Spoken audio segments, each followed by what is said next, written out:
आज हम बात करेंगे इज के बारे में। ओके, मैंने आपको बताया कि सेंटेंस मेकिंग में जो मेन पिलर्स हैं, उन पिलर्स में सबसे पहला होता है हमारे पास subject, then we have helping verb, then we have verb. Verb की कोई भी फॉर्म हो सकती है बेस्ड ऑन टेंसेस, जो हम टेंसेस के रूल से पढ़ेंगे।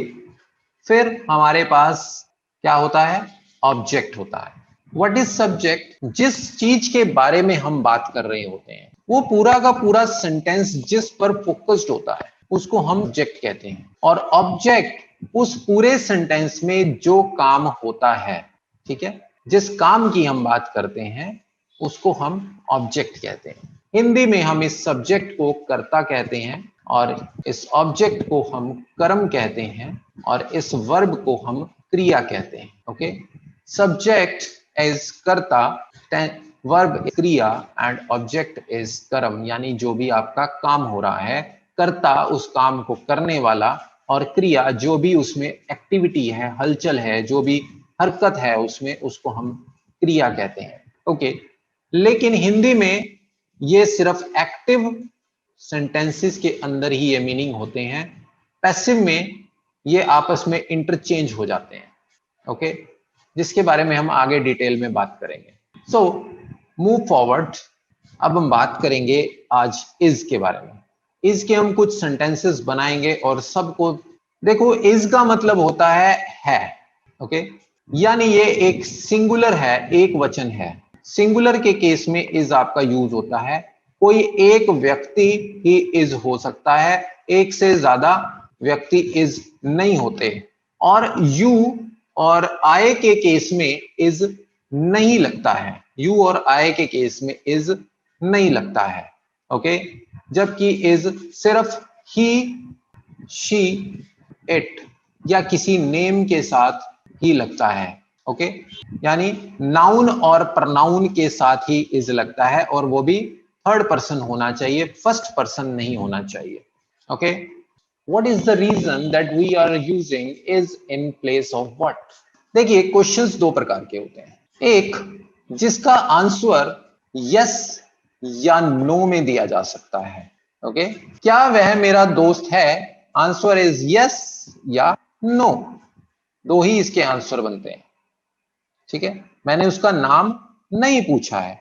मेरे दोस्त का नाम क्या है, तब मैं बताऊंगा उसका नाम राहुल है। ओके, ये एक दूसरी प्रकार का क्वेश्चन हो गया। ठीक है, एक वो क्वेश्चंस जिनका जवाब सिर्फ यस या नो में दिया जा सकता है और एक वो क्वेश्चन जिसका आंसर पूरा डिस्क्राइब करके दिया जाता है, डिस्क्रिप्टिव होते हैं जो। ओके, तो इस वाले केस में हमारा हेल्पिंग वर्ब ही बाहर आता है और कुछ भी नहीं होता है। ठीक है, ये जो यस या नो वाले क्वेश्चंस होते हैं, इनका आंसर देने के लिए हम अपने हेल्पिंग वर्ब को बाहर ले लेते हैं। वैसे ये हेल्पिंग वर्ब हमारा यहां पर आना चाहिए था, इज। ठीक है, लेकिन इज को उठाकर हमने बाहर ले लिया है। Is that clear? तो जैसे हमने इज के किए उसी तरह से हम एम के करेंगे अभी कुछ सेंटेंसेस। ओके, मैं एक गायक हूं, आई एम सिंगर। मैं एक गायक नहीं हूं, I am not a singer. क्या मैं एक गायक हूं? Am I a singer? Yes. ठीक है, ये जो एम है इसको हम बाहर ले जाएंगे और ये बन जाएगा एम आई अ सिंगर। जब हम अफर्मेटिव में सॉरी इंटरोगेटिव में बनाएंगे तो ये बन जाएगा am I a singer. Are एक प्लूरल वर्ड है, ये यूज होता है यू और किसी यू, दे या किसी भी प्लूरल ऑब्जेक्ट के या सब्जेक्ट के साथ। ठीक है, कोई भी चीज प्लूरल होनी चाहिए उसके साथ हम आर यूज करते हैं। सबसे पहले हम सब्जेक्ट लगाएंगे, देन आर लगेगा और फिर वो सब्जेक्ट के बारे में हम जो बता रहे हैं सब्जेक्ट हम उसको ऐड कर देंगे। ओके, वे मेरे मित्र हैं, दे आर माई फ्रेंड्स। क्या वे मेरे मित्र हैं? Are they my friends? Next, लोग चालाक हैं, पीपल आर क्लेवर। हम अच्छे दोस्त नहीं हैं, we are not good friends. क्या तुम एक अध्यापक हो?